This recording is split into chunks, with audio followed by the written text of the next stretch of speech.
UP PCS मुख्य परीक्षा का सबसे बड़ी समस्या ये होती है कि जैसे जब एग्ज़ाम आपके पास हाल ही में यानी कि 6-7 महीनों में होने वाला हो, तो एक समस्या हो जाती है कि कैसे हम मेंस का नोट्स पहले बना चुके हैं तो अच्छी बात है, नहीं बनाए हैं तो नोट्स कैसे बनाएंगे? क्या कोई शॉर्टकट इसके लिए है? क्या घटना चक्र जैसे पूर्वावलोकन आती है वैसे ही आप पूर्वावलोकन खरीदेंगे या उसी के थ्रू आप नोट्स बना करके पढ़ लेंगे जैसे आप प्री पास हो जाते हैं पूर्वावलोकन से? इसकी संभावना बिल्कुल शून्य है। आप घटना चक्र किसी भी किताब को लेकर के पढ़ करके मेंस का एग्ज़ाम क्लियर नहीं कर सकते हैं।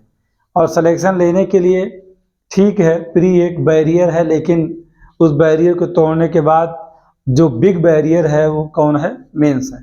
और मेंस अगर फंस जाए तो आप सालों साल तक प्री पास होते रहेंगे लेकिन मेंस क्लियर नहीं कर सकते हैं।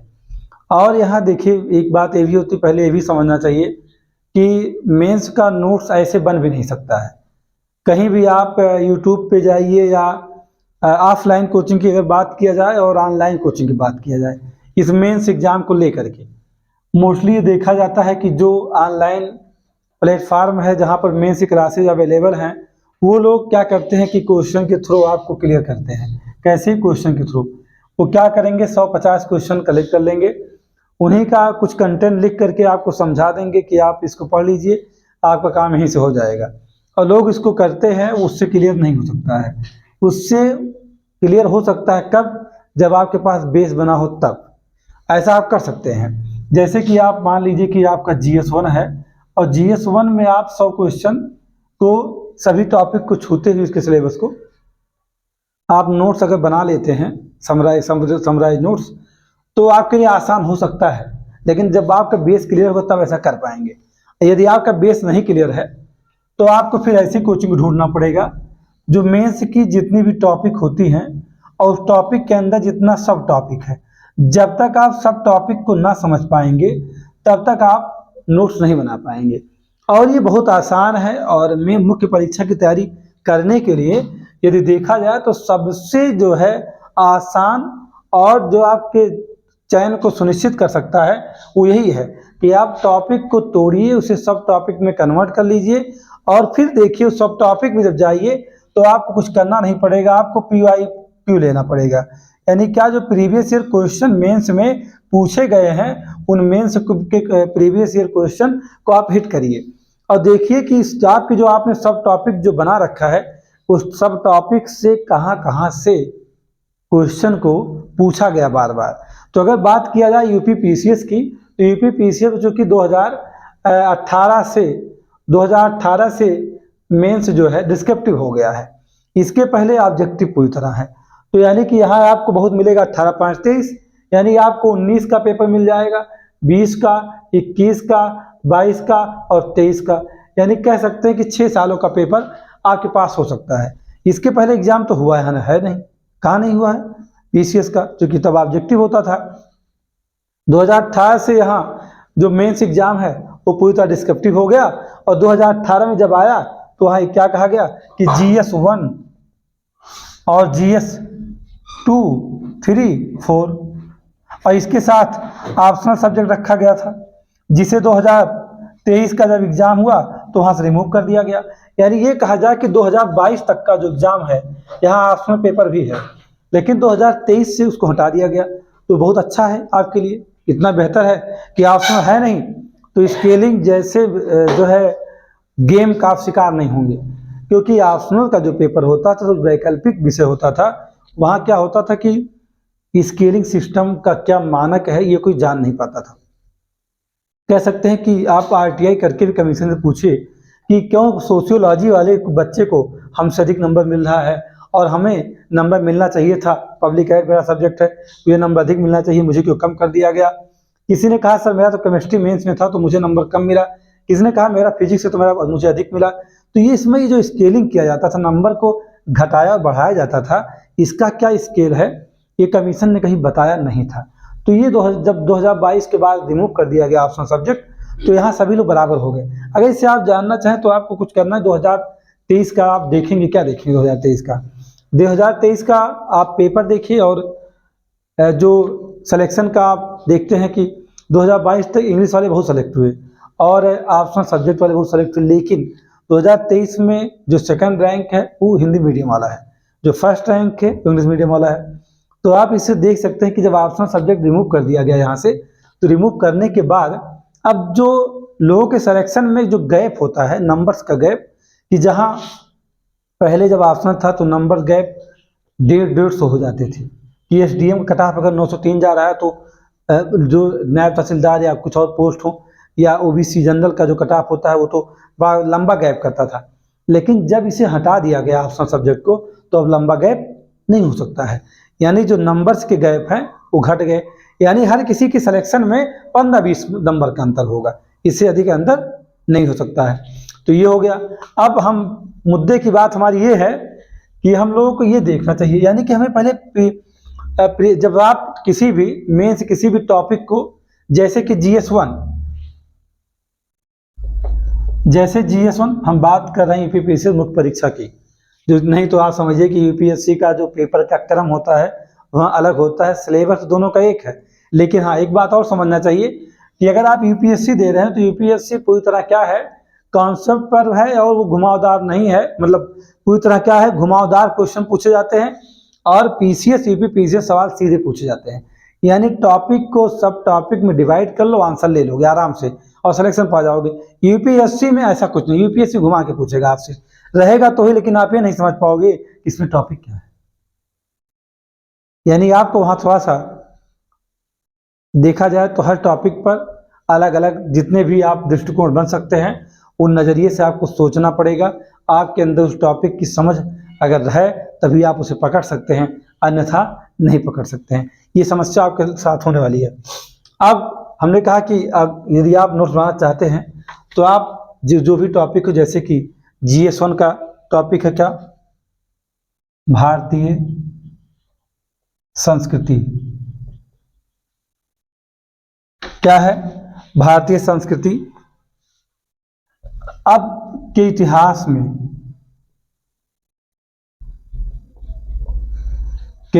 में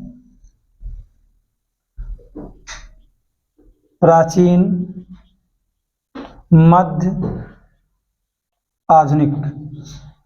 अब यहां बात तो ठीक कहा कि प्राचीन से आधुनिक काल तक, क्या कहा था सिलेबस में, कह रहा कि भारतीय संस्कृति के इतिहास में प्राचीन से लेकर के आधुनिक काल तक। तो मैंने कहा प्राचीन है तो जाहिर सी बात है कि बीच में मध्यकाल तो है ही है, तो आधुनिक काल तक कि क्या होना चाहिए आपके पास, कला साहित्य आपके पास हो और वास्तुकला। अभी देखने में तो ऐसा लग रहा है कि ये बहुत ही छोटा है, लेकिन छोटा रियल में है नहीं, ये बहुत बड़ा है। तो अगर इसे हम सब टॉपिक में लाना चाह रहे हैं तो हमें पहले क्या जानना चाहिए, सबसे पहले हमें यहाँ पर देखना चाहिए संस्कृति को। जैसे पहले आप पीसीएस की बात चल रही है, यूपीपीसीएस में सीधा सवाल हो सकता है कि भारतीय संस्कृति में साहित्यों की क्या भूमिका है, सीधा सवाल, बहुत ध्यान से बात समझिएगा। भारतीय संस्कृति में कला की क्या भूमिका है, भारतीय संस्कृति में वास्तुकलाओं की क्या भूमिका है, यानी आपको उसी पहले शुरू में क्या करना है, उसी टॉपिक से क्वेश्चन को बना लेना है, उसी टॉपिक से बना लेना है। अगर आपने उस टॉपिक से सवाल बना लिया तो आपको थोड़ा सा आनंद मिलेगा। क्यों, कैसे, अब क्या करना चाहिए, अगर ये हो रहा कि नहीं भाई देखिए हम भारतीय संस्कृति को पहले हमें क्या करना चाहिए, परिभाषित करना चाहिए, इसे परिभाषित करिए, इसका कोई अर्थ है सामान्य भाषा में तो जनरल वे में कोई एक डेफिनेशन आपके पास हो तो भी देख सकते हैं, और इसको किसी और का विचार हो या किसी थॉट से आप डेफिनेशन पा रहे हैं तो वहां से ढूंढ लीजिए। यानी संस्कृति क्या है ये हमें स्पष्ट करना ही पड़ेगा। भारतीय संस्कृति को जब आप समझ जाएंगे तब आपको कहाँ आना होगा, प्राचीन भारत में। प्राचीन भारत में कलाएं कहाँ हैं, अब आपकी टफ मामला शुरू हुआ, क्योंकि यहाँ क्या कह दिया गया, कहा गया कि कला के प्रारूप। अब कला के प्रारूप में कलाएं कितनी हैं, नहीं पता। जिसकी शुरुआत मूर्तिकला जिसे कहते हैं, जिसकी शुरुआत कहाँ से होती है? हड़प्पा सभ्यता से। यानी मूर्तिकला। अब हम एक छोटी सी बात लिए हैं कि प्राचीन में आपने मूर्तिकला को, कला के प्रारूपों में मूर्तिकला को ढूंढा, जबकि संगीत कला, नृत्य कला, चित्रकला यहाँ बहुत सारे हैं। यहाँ तो कई कलाएं हैं ना, तो यहाँ चित्रकला भी है, संगीत भी है, नृत्य भी है और मूर्तिकला भी है। और जो पाषाण संस्कृति पाषाण काल की है, पहले उसे यात्रा करनी पड़ेगी। यानी आपको अलग से जा करके जब आप संस्कृति को परिभाषित करते हैं तो यहीं पे आपको पाषाण संस्कृति आपको देख लेनी है, क्योंकि पाषाण में क्या कोई कला का प्रारूप है? नहीं है। पाषाण में मानव का जीवन है, और मानव का जीवन और संस्कृति कैसे विकसित हुई मानव के मध्य में, ये सवाल वहां उठेगा आपके लिए। तो जैसे प्राचीन, मैंने कहा कि कला में मूर्तिकला, मैं एक एग्जाम्पल लेता हूं। अब मूर्तिकला कहाँ? हड़प्पा। ठीक। वैदिक में साहित्य है तो टेंशन नहीं लेना है। यानी आपको अगर साहित्य की बात करेंगे तो वैदिक मिलेगा, वैदिक से साहित्य की शुरुआत होगी। हड़प्पा में कोई साहित्य नहीं है ना? तो मूर्तिकला हड़प्पा में मिलेगा आपको। और कलाओं का प्रदर्शन अगर देखा जाए तो इसके बाद वैदिक में तो आपको नहीं मिलना है। आप सीधा यात्रा जब करेंगे कहाँ? मौर्य साम्राज्य में, तो वहां मिलेगा, कलाएं मिलेंगी। और जो जैन और बौद्ध हैं वहां भी मूर्तिकला आपको मिलने वाली है। तो आपने सोचा था सिलेबस तो बहुत छोटा है ना, ये सब टॉपिक इसके हैं। यानी ये कलाएं हड़प्पा में। फिर आप उन 16 महाजनपदों में से जो मगध जनपद है, मगध जनपद में जो एक साम्राज्य स्थापित होगा जिसे मगध साम्राज्य के नाम से जाना जाएगा, आप उसी मगध और 16 महाजनपदों में, जो 16 महाजनपद है, वहीं धर्म सुधार होंगे। उन धर्म सुधार में जैन और बौद्ध होंगे जो सुधार करना चाहेंगे। अब वहां पर आप जाएंगे तो वहां दोनों में कलाएं हैं, क्योंकि वहां मूर्तिकला है। तो यानी कि आपको जैन बौद्ध से निकालना होगा। आपके एंट्री मौर्य साम्राज्य में भी मूर्तिकला है, और मूर्तिकला की चरम अवस्था होगी कहाँ? गुप्त साम्राज्य में। अब आप समझिए, तो आपको यहां ही देखना पड़ेगा। अब यहां स्थापित कला भी तो है। जब आप प्राचीन से इतनी यात्रा करते हैं तो मेडिवल में जब आप जाते हैं मध्यकाल के भारत में, तो मध्यकाल के भारत में स्थापत्य कला भी है ना? पूरा इमारतें जो बनी है, मस्जिदें, मंदिरों को ढा के बनाई गई, मकबरे बनाए गए हैं, उनको पढ़ना होगा। जैसे पिथागोरस शैली में बनाए गए मकबरों पर आपको जो है विश्लेषण करना होगा। और क्या कहते हैं, 2.5 दिन का झोपड़ा है ना, वो भी एक स्थापत्य है दिल्ली सल्तनत का, है ना। और क्या कहते हैं, बलबन एक मकबरे, अष्टभुजीय मकबरे, है ना। ताजमहल एक स्थापत्य कला का जीता जागता जीवंत उदाहरण है आपके सामने। ऐसे तो इन सब चीज़ों को, अब ये तो बहुत बड़ा सिलेबस है, तो इससे हमें नोट्स वाइज सोचना पड़ेगा क्या ऐसा हम करें कि हम तो इतने कम से कम कैसे एग्जाम दें। क्योंकि जिन्हें 2024 का पीसीएस मेंस लिखना हो, तो 2024 का पीसीएस मेंस लिखने के लिए क्या वो इस समय नोट्स बना करके खुद को प्रिपेयर कर सकते हैं? तो मैं कहता हूं बिल्कुल नहीं कर सकते हैं। लेकिन मैं ये भी कहता हूं कि कर भी सकते हैं। कैसे कर सकते हैं? अगर वो प्रीवियस ईयर क्वेश्चन को समझ जाते हैं और कम से कम सब टॉपिक से कम क्वेश्चन निकाल करके और 60 नोट इसका बना लिया जाए। किसका? मेंस का, जीएस1 का। यानी कि मूर्तिकला से आप देखिए कि इन 6 सालों में यूपीपीसीएस ने कितने सवाल पूछे हैं और कहां से पूछे हैं। अगर नहीं पूछा है तो घबराइए नहीं। यूपीएससी 2011 से अपना सिलेबस चेंज करके क्या करवा रहा है, मेंस को डिस्क्रिप्टिव मोड में रखा है। तो आप यूपीएससी के प्रीवियस ईयर पे क्वेश्चन को देख लीजिएगा, उन क्वेश्चन को आप हिट कर लीजिएगा। अगर वहां बाबा जो पूछा गया है उसी को आप मूर्तिकला या मूर्तिकला में कहा हड़प्पा या मौर्य साम्राज्य, जैसे पशुपति शिव की मूर्ति हड़प्पा में है ना, तो ऐसे जैन बौद्ध सब में आप देख लीजिए, जहां सवाल बना उन्हीं को हिट करेंगे। तो 100-200 क्वेश्चन अगर बना लीजिए, मेरा मानना तो 100 है का है, लेकिन अगर आप ज्यादा बनाते हो तो 150 बना लीजिए। जीएस1 अगर क्वेश्चन के पैटर्न पढ़ा जाए तो 100 क्वेश्चन में पूरा हो जाएगा। लेकिन जो अच्छी कोचिंगें हैं जो ऑफलाइन क्लास देती हैं, वो कोचिंगें क्या करती हैं कि टॉपिक टू टॉपिक कंटेंट को अवेलेबल करती हैं। जब टॉपिक कंटेंट आता है तो वो तैयारी बहुत अच्छी होती है और मेंस की समझ अच्छे विकसित हो जाती है। लेकिन अगर हाल की जल्दी में आप एग्जाम देना चाहते हो तो वहाँ आपको प्रॉब्लम इस बात की हो सकती है। कैसा? ये समस्या आपके लिए आ सकती है कि आप शार्ट पढ़ के जाना चाह रहे हैं, हो सकता है आप समझ नहीं ना पाए, क्वेश्चन क्या पूछा आप उसको बता ही ना पाइए। तो ये जो प्राचीन, मध्य, आधुनिक, ये तीनों की जो बात की जा रही है, मध्य में भी आपको कला के प्रारूप साहित्य वास्तुकला पे जाना होगा और आधुनिक में भी सेम आपको यही करना है कि आधुनिक कोई कला है क्या, वहाँ साहित्य बहुत सारे हैं, क्या कोई वास्तुकला है? बिल्कुल मिलेगी, क्योंकि वास्तुकला से मिलेगी, क्योंकि बहुत सारी इमारतें बनाए अंग्रेजों ने, तो वो सारे के सारे आपको हम मिलने वाले हैं। क्योंकि जैसे आप देखेंगे अंग्रेजों के द्वारा बनाया गया आपका संसद भवन ही तो है, तो जो भी इमारतें के द्वारा बनाएगी वहाँ कुछ मिलेगा, लेकिन हाँ साहित्य जरूर मिलेंगे। तो ये कि लिमिटेड हो जाता है, बस इतना कि अगर आप तीनों को, इन तीनों पैटर्न पे जाके पढ़ लीजिए तो आपका प्री भी आसान हो जाएगा और मेंस भी बहुत ही इजी हो जाएगा। तो यानी आसान क्या हुआ, हमें आगे ये देखना चाहिए, ये तो हमने बात की, एक एग्जाम्पल आपको दिया, अब हमें आगे ये देखना है कि कैसे हम नोट्स बनाएं, क्योंकि हमने अपनी बात शुरुआत कहाँ से की है कि मुख्य परीक्षा का नोट्स हम कैसे बनाएं, हमें कैसे बनाना चाहिए और हमें क्या करना चाहिए। नोट्स आप तभी बना सकते हैं, जो सही चीज़ें हैं, कि जब आप निश्चिंत रह कर होकर के क्या करेंगे, आपका जो लक्ष्य है वो दिखना चाहिए हमेशा 24 आवर्स। आप कोई और काम मत करिए, यानी कि एक महीने में 25 दिन आप पढ़िए, 5 दिन आपकी छुट्टी हो सकती है।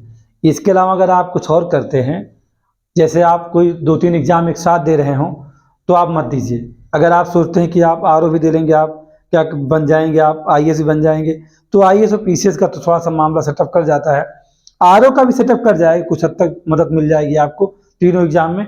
लेकिन आप इसे कहिए कि हम आप उसी के साथ साथ एएनएम जीएनएम का भी कोर्स कर लेंगे और उसी के साथ साथ और भी कोर्स करके, मतलब जो इससे आउट ऑफ पैटर्न हो जाए, ऐसा कुछ आप नहीं कर सकते। आप कहिए हम पीसीएस भी दे लें, आप कहिए हम एपीए भी दे लेंगे कुछ दिन बाद, फिर आप कहते हैं हम एग्रीकल्चर ऑफिसर का एग्जाम, मतलब आप बहुत सारा एग्जाम देने लगे, उसमें एसएससी का भी दे लेंगे। तो इन सारे एग्जाम अगर आप देखने वाले बंदे हैं तो आप ये समझिए कि आप इसका कुछ भी नहीं कर सकते हैं।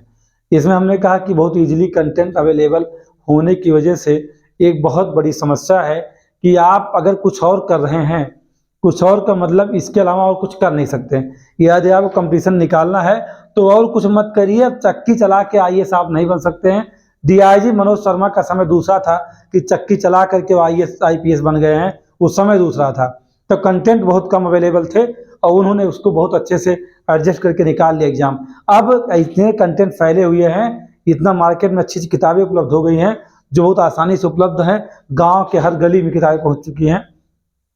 ऑनलाइन प्लेटफॉर्म होने की वजह से बुक लिस्ट भी बच्चों को पता है, किसी से पूछिए आप तो बता देते हैं, लक्ष्मीकांत, स्पेक्ट्रम उनकी जुबान पे होता है, सतीश चंद्र, आर एस शर्मा, उनकी बात करते हैं। सब लोग पहले, कुछ सालों पहले लोग जानते नहीं थे ये किताबें किस एग्जाम की हैं, अब आज लोग जानते हैं। तो बुक्स के बारे में भी लोग जानते हैं और जो कोचिंग ऑनलाइन प्लेटफॉर्म पर है उनके नोट्स को भी बच्चे आसानी से पा जा रहे हैं। अब इतना आसान नहीं रहेगा कि आप चक्की चलाएंगे, कुछ और करते हुए आप कहेंगे हम तो सिलेक्शन ले लेंगे, ये नहीं हो सकता है, क्योंकि जो सिलेक्शन लेना चाह रहे हैं वो सब कुछ छोड़ के, यहाँ तक कि लोग 1-1 करोड़ का पैकेज छोड़ करके गूगल और तमाम जो कंपनियां हैं, प्राइवेट कंपनियां, मल्टीनेशनल कंपनियां, वहां से लोग रिजाइन करके लोग क्या कर रहे हैं, दिल्ली में तैयारी कर रहे हैं और कुछ नहीं कर रहे हैं, कुछ और नहीं कर रहे, मतलब सारा कुछ छोड़ के बैठ के तैयारी कर रहे हैं। जबकि चाहे तो उनकी तो 1 करोड़ का पैकेज है भाई, है ना पैकेज उनके लिए, लेकिन ऐसा नहीं है। तो मेरा कहने का मतलब नोट्स तभी आप बना पाएंगे अगर आप कई चीज़ों को एक साथ साधना चाहेंगे, तो निश्चित है कि आप फंस जाएंगे। अब ऐसा नहीं रह गया, क्योंकि जो सिर्फ इसके सिलेबस पे बाबा हिट करेगा, अब बेस को तैयार करेगा और तब आंसर राइटिंग करेगा, तो वो आराम से सफलता उसे मिलेगी। कुछ लोग कहते हैं हम तो आंसर राइटिंग शुरू कर दिए, बेस तो बना नहीं, किस बात की आंसर राइटिंग करोगे जब आपका कोई बेस नहीं है, आपका कॉन्सेप्ट क्लियर ही नहीं है, तो क्या आंसर राइटिंग करोगे बताइए मुझे। देख के आंसर राइटिंग करो, क्या देख के आंसर राइटिंग होती है? देख के आंसर राइटिंग करनी तो किताब सामने रख के लिख लो, देख के वो कौन सी आंसर राइटिंग है? आंसर राइटिंग का मतलब होता है कि आपने जिस टॉपिक को पढ़ा उससे एक दो क्वेश्चन अपने स्वेच्छा इच्छा से लिखा, बिना कुछ देखे हुए, उसे कहा जाता है आंसर राइटिंग। उसकी परिभाषा ये है, ये नहीं कि आप देख देख के लिख लीजिए वो आंसर राइटिंग, आपको तो कुछ पता ही नहीं, अपने आप विकलांग नहीं बना सकते आप। रोकिए इसको। हाँ, यूपीपीसीएस मुख्य परीक्षा का अगर आप नोट्स बनाना चाहते हैं तो इसमें ध्यान देना होगा कि आपका फर्स्ट स्टेप क्या होना चाहिए, कैसे आप, क्या ऐसा हो कि आप आसानी नोट्स बना पाएंगे।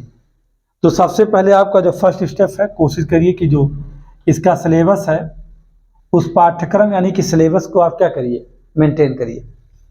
जितने भी टॉपिक दिए गए हैं, जैसे आपके यहाँ GS1 का बनाना चाह रहे हैं आप, और GS1 का यदि आप बनाना चाह रहे हैं तो GS1 में जो टोटल टॉपिक कितनी है इस समय, 15 टॉपिक है ना। पहले तो इन 15 टॉपिक को रट्टा मार जाइए। पहले ये ढूंढिए कि जो GS1, ये स्टेप 1 की बात कर रहा हूं कि आपका पहला कदम क्या होगा मुख्य परीक्षा का नोट्स बनाने के लिए। तो पहला कदम आप कहिए कि आप सपोज करिए आप GS1 का ही बनाना चाह रहे हैं, तो GS1 के जो 15 टॉपिक हैं उन 15 टॉपिक को आप रट्टा मारिए। और उन 15 टॉपिक को रटने से पहले आपको एक काम और करना होगा, आपको ये देखना होगा कि जो टॉपिक 15 है, इसमें जो 15 टॉपिक रखी गई हैं उन 15 टॉपिक में सब्जेक्ट कौन कौन से हैं। अगर आप इस बात को समझ जाइए तो और आसान हो जाएगा। जो शुरुआत कर रहे हैं, जिन्हें 25 में, 26 में, 27 में, 28 में एग्जाम देना है, उनके लिए भी यही बात लागू होती है कि उन्हें पहले सब्जेक्ट देखना चाहिए। क्या इतिहास है, क्या इसमें, क्या इसमें भूगोल भी है ना, क्या इसमें विश्व इतिहास भी है। अगर आपको पता लग जाए कि इसमें 3 सब्जेक्ट हैं, यानी विश्व इतिहास है और इतिहास है और भूगोल है, अब आप ढूंढिए कि विश्व इतिहास में कौन कौन है। प्राचीन है, मध्य है, आधुनिक भारत है, और भूगोल में आप ढूंढिए कि भारत भूगोल है, विश्व भूगोल है, दोनों हैं। तो भारत और विश्व भूगोल के जो टॉपिक हैं, आप इन्हें याद करने का सबसे अच्छा तरीका होता है सिलेबस को कि आप पहले इतिहास का याद करना शुरू करिए। कि जैसे कि देखा जाए तो टॉपिक 1 जो आपकी है, टॉपिक 1 में भारतीय जो संस्कृति यानी संस्कृति का इतिहास है, जो भारतीय कल्चर यानी संस्कृति का जो इतिहास, इसमें जब कहता है कि हम आपसे प्राचीन का हमको चाहिए, मेडिवल का चाहिए, हमें मॉडर्न का चाहिए, तो आप ये ढूंढिए कि क्या टॉपिक 2 में क्या है।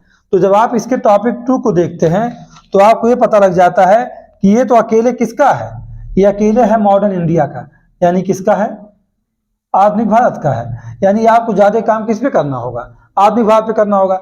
जब आप टॉपिक 3 को देखते हैं तो ये आपको पता लग जाता है टॉपिक 3 वही किसके साथ है, आधुनिक भारत के साथ है, यानी मॉडर्न इंडिया के साथ है। और यहीं जब आप टॉपिक 4 की बात करते हैं तो 4 भी किसके साथ है, मॉडर्न इंडिया के साथ है। यानी कि मेंस में सबसे बड़ा वेटेज किसके पास है, इतिहास में, खास इतिहास में सबसे बड़ा जो वेटेज है वो आधुनिक भारत के पास है। तो यानी कि हमें आधुनिक भारत को ज्यादा फोकस करके अब इसको ये देखना कि आधुनिक भारत में क्या क्या वो पूछना चाह रहा है, किस टॉपिक में, उन टॉपिक को आप याद करना शुरू करो। आधुनिक भारत में क्या क्या पूछेगा, यानी कि टॉपिक आपकी जो 2 है और जो टॉपिक 3 है और जो टॉपिक 4 है, इन तीनों के लिए क्या 1 तो है ही है, 1 का भी क्या कितना हिस्सा जो आधुनिक के लिए है। तो अब आप ढूंढिए, देखिए T1 यानी टॉपिक 1 में मॉडर्न इंडिया में क्या है, तो आप बताएंगे क्या, कला, वास्तुकला, साहित्य है ना, कि प्रारूप की बात की गई है। यानी अगर वहां वास्तुकला हो तो वास्तुकला तो है ही है, क्योंकि यहां पर आपको मिलेगा वास्तुकला और आपको मिलेगा साहित्य, ये तो आपको मिलना ही मिलना है, 2 चीज मिलेंगी। हाँ, कुछ अगर कला के प्रारूप होंगे तो भी आप देख सकते हैं, उनके द्वारा कुछ विकसित किया गया है। या अगर ये कहा जाए कि वास्तुकला, हाँ वास्तुकला साहित्य 2 ही आपको मिलेंगे।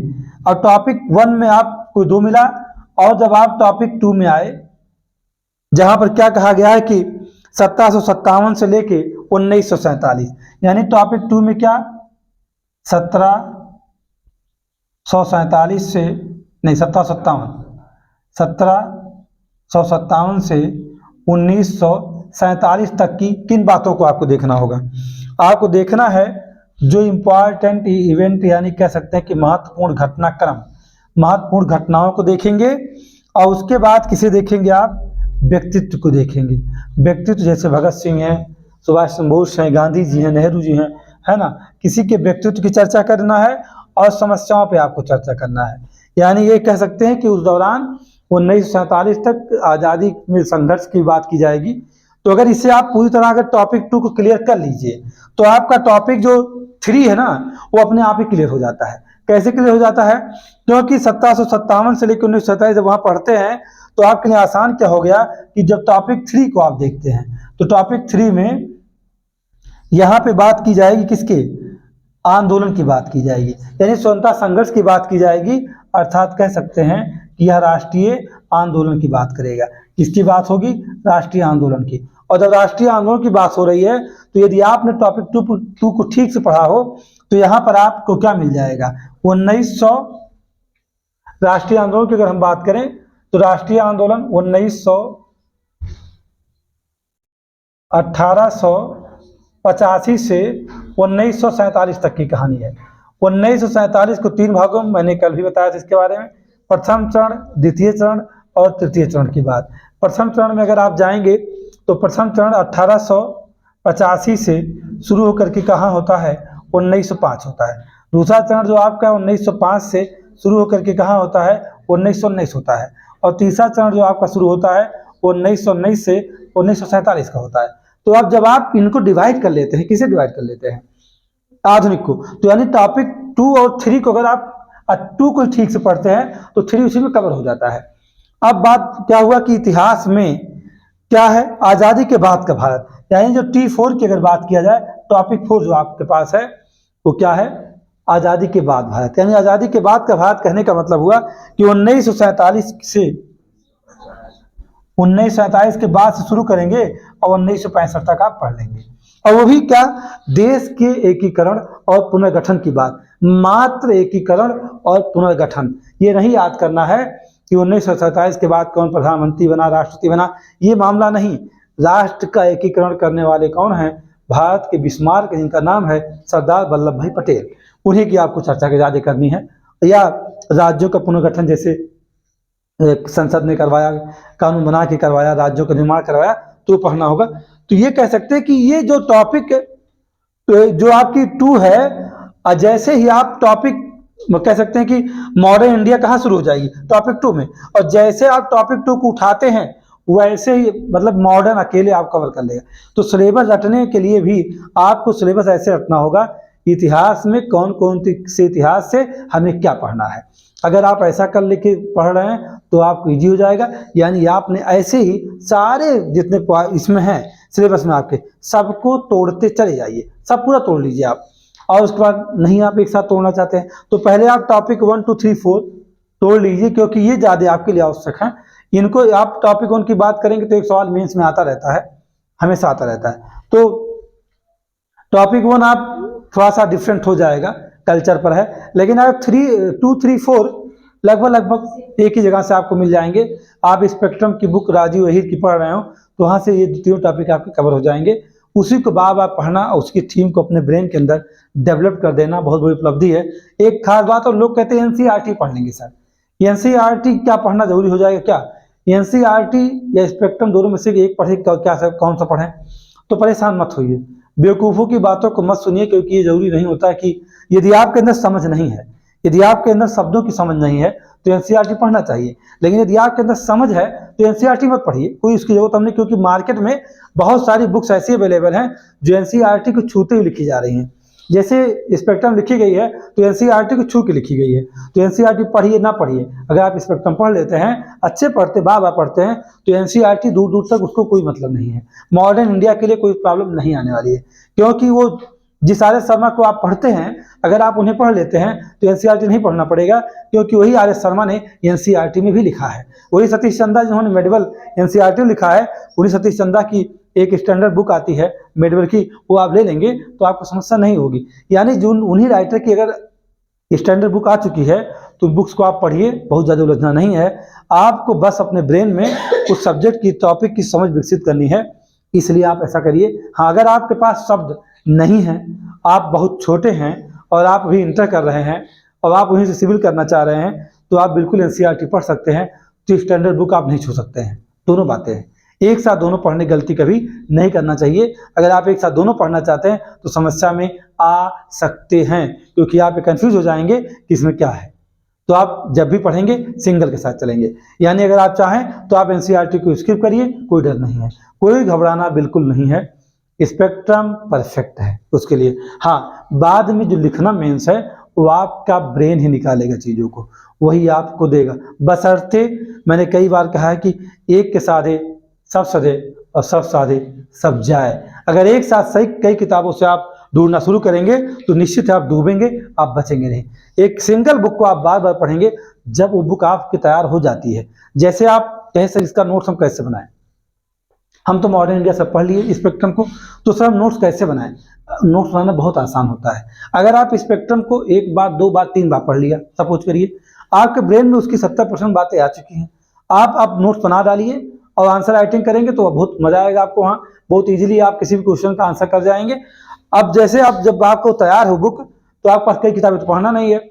उसके बाद एक समय ऐसा आता है जब आप बार बार उसी बुक को पढ़ते हैं और आंसर राइटिंग करते हैं, तो एक बार में तो कुछ किताबी भाषा होती है, दूसरी बार में भी किताबी भाषा थोड़ा सा कम हो जाती है, तीसरी बार में किताबी भाषा और कम होती है, 3-4 बार एक ही टॉपिक पर अगर आप आंसर राइटिंग कर रहे हो एक ही चैप्टर के ऊपर, तो मेरा मानना है कि 5 बार या 6वीं बार पहुंचते पहुंचते आंसर राइटिंग में किताबी जो कि बुक की लैंग्वेज थी वो चली गई है।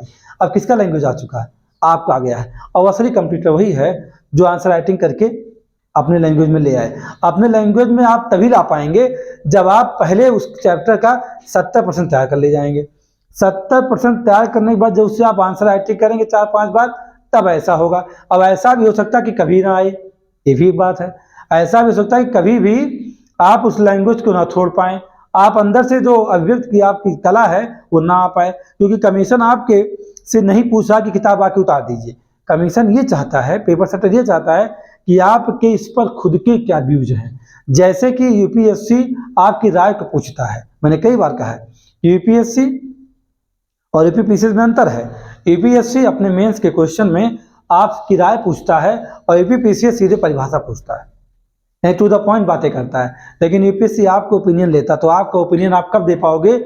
जब आप में समझ होगी तब दे पाओगे, और नहीं समझ होगी तो स्पेक्ट्रम आप वो राजीव वहीर का ओपिनियन है, आपका नहीं है, क्योंकि आपसे पूछा जा रहा है और क्वेश्चन सेटर आपका ही ओपिनियन जानना चाह रहा है, वो किताब में नहीं लिखा गया है। यानी कि आपको पहले का टॉपिक क्लियर करना है 70% तक उस किताब से, उसके बाद आप एक कंसाइज नोट्स बनाएंगे। उस चैप्टर, कोई चैप्टर पढ़ रहे हो तो कम से कम बना लीजिए, बार बार उस बुक को रिवाइज करिए, जिससे आपके अंदर सारी चीज़ें ऐसी डेवलप हो जाएं कि अपनी भाषा में इसको शुरुआत हो, तब उसकी भूमिका अच्छी बनेगी, तब उसका जो डायग्राम होंगे, फ्लो चार्ट बनाएंगे आप, वो अच्छे से बनेगा, और अन्यथा बन नहीं सकता है।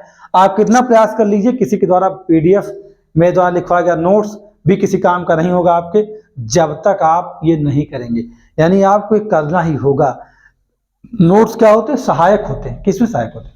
इसके साथ वो सहायता करते हैं, उनका काम इतना ही है। अगर आपके अंदर ये चीजें नहीं हो पाएंगी तो बस आप देख के लिखते रहेंगे और वही रटते रहेंगे, आपके पास अंदर से चीजें नहीं निकलेंगी। तो ये तो अभिव्यक्ति की क्षमता का टेस्ट है मेंस, डिस्क्रिप्टिव मोड पे जो मेंस होता है, यानी अभिव्यक्ति की क्षमता का टेस्ट है। तो आप जब सही से चीजों को नहीं एक्सप्रेस कर पाएंगे तो नंबर्स क्यों मिलेंगे भाई? नहीं मिलेंगे ना, तो सिलेक्शन कैसे पाएंगे? नहीं पाएंगे। तो फर्स्ट स्टेप सिलेबस को क्लियर करो। सिलेबस जब हमें याद हो जाए, तो मैंने कहा सिलेबस आपको जब आपने रट्टा मार लिया है तो परेशान मत होइए। आपने सिलेबस रट्टा मारा, जैसे आधुनिक को आपने जान लिया कि कहाँ कहाँ से मॉडर्न इंडिया में कौन कौन से टॉपिक हैं, वहाँ मुझे सवाल ढूंढना पढ़ना है, तो आप उस बुक को ढूंढ लीजिए। वो कौन सी ऐसी बुक है जो मॉडर्न इंडिया की अधिकतम चीज़ों को कवर करती है। तो मैंने कल ही कहा था आपसे कि आप स्पेक्ट्रम खरीद लीजिए। क्या? स्पेक्ट्रम। स्पेक्ट्रम लीजिए, राजीव वहीर की पुस्तक है, इसको बार बार पढ़िए। इसमें लगभग सारी टॉपिक्स आपकी कवर हो जाएंगी। हाँ, आज़ादी के बाद भारत का भी कुछ दिया गया है, उसमें मिल सकता, नहीं मिलता तो आप इसकी सपोर्टिव बुक बहुत सारी उपलब्ध हैं, आप गूगल करके भी इसको कंप्लीट कर सकते हैं, कोई सी बात नहीं है। लेकिन स्पेक्ट्रम अगर पढ़ते हैं तो टॉपिक 2 टॉपिक 3 क्लियर हो जाएगा। इसको पढ़ने से आपकी प्री की भी समस्या हल रहेगी, क्योंकि प्री में चाहे यूपीएससी हो चाहे पीसीएस हो, तो आपको प्री में भी क्वेश्चन मिलेंगे और मेंस में तो पूरा मिलना ही मिलना है। लेकिन उस लैंग्वेज को लिख नहीं पाएंगे, वो लैंग्वेज से बचने के लिए, खुद का लैंग्वेज लाने के लिए, खुद की भाषा को विकसित करने के लिए बार बार एक ही बुक को पढ़िए और तुरंत लिखिए नहीं। पहली बार एक बात और ध्यान रखिए, ऐसा भी ना करिए कि जैसे स्पेक्ट्रम पढ़ना शुरू किए तो हाईलाइटर शुरू है। हाईलाइटर 3 बार तक नहीं यूज होना चाहिए। जब आप किताब के अपने तीसरी बार पढ़ना शुरू करेंगे तब कहीं कहीं पेंसिल चलाएंगे, हाईलाइटर नहीं चलाएंगे। तीसरी बार में फर्स्ट टाइम में कोई पेन नहीं चलेगा, सेकंड टाइम में कोई पेन नहीं चलेगा, थर्ड टाइम में क्या चलेगी, पेंसिल चलेगी भाई मेरे। अब पेंसिल यूज करेंगे आप।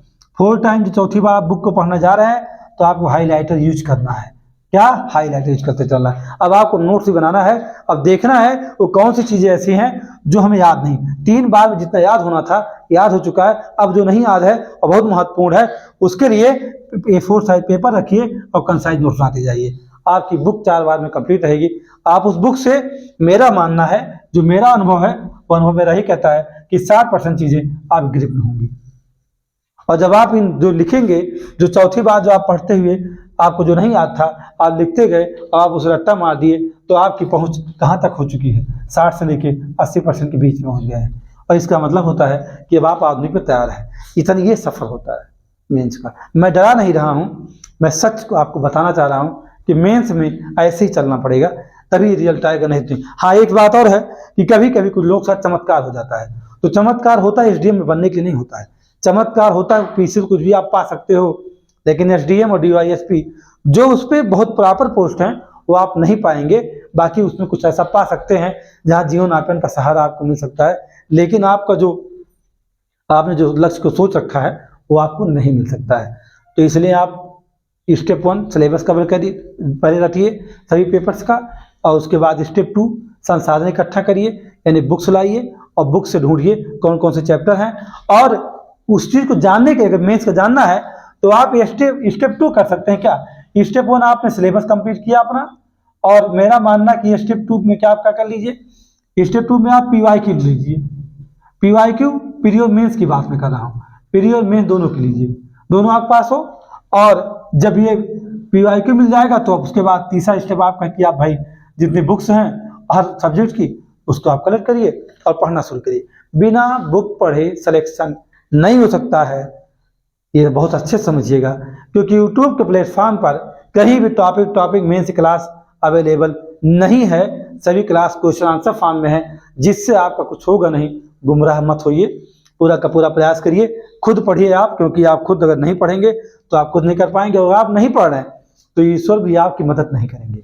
ये बात अच्छे जानिए, वो मदद बिल्कुल नहीं करेंगे। जब आप सीरियस रहेंगे और बार प्रयास करेंगे तो ये मेरा मानना है, ये मेरा पूरा विश्वास इस बात को मैं करता हूँ कि आप लगे रहेंगे तो ईश्वर को दया आ जाएगी। बहुत लगा रहा है, बहुत घिस रहा है, ला इसको मैं दे ही देता हूँ जो मांग रहा है, तो मदद करेंगे। 80% आपका, 20% उस ऊपर वाले भगवान का, जो आपकी इच्छा पूरी कर सकता है। अगर आप लापरवाही कर रहे हो तो आप कुछ और कर रहे हो तो आप ये बिल्कुल बेशक समझिएगा कि वो 80% ईश्वर का होगा और 20% आपका होगा, और चमत्कार तो शायद वो कर देंगे तो आप बन जाएंगे। चमत्कार नहीं किए तो आप कहाँ होंगे, इसका अंदाजा आप स्वयं लगा सकते हैं।